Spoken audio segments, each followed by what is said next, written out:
Bonjour, figurine de chez Mega House avec la gamme Variable Action Hero.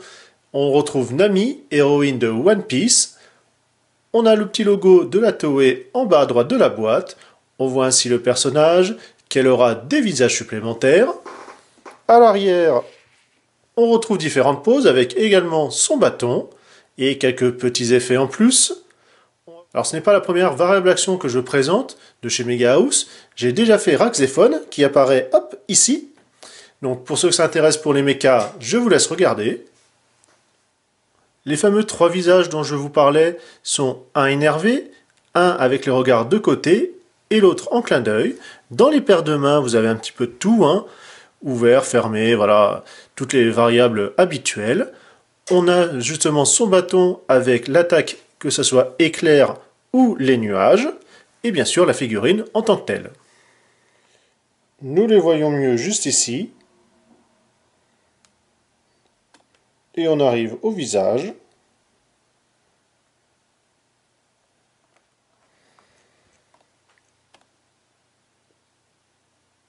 Les cheveux sont bien sculptés, visage pas grand chose à redire, du brush sur tout le corps, le fameux tatouage modifié, la boussole, le jean, quelques plis ci et là, avec ainsi également le côté délavé. Donc au niveau esthétique général, pas grand chose à redire sur la figurine.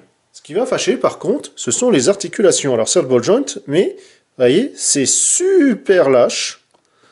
Bon, ça tient, hein, bon, c'est sûr qu'elle va pas porter un Raygun, mais quand même, c'est méga souple, il n'y a rien d'autre à dire. De ce côté-là, ils auraient pu faire un système qui soit un peu plus serré, puisque là, effectivement, dans le temps, je donne pas cher de cette pauvre Nami. Pour les articulations, le ball joint, l'épaule, avec ici, vous pouvez voir, voilà, une partie qui se déporte un petit peu, le haut du torse, ici pour les cuisses, là ça bouge un tout petit peu sur le bassin, genoux, et ensuite les pieds.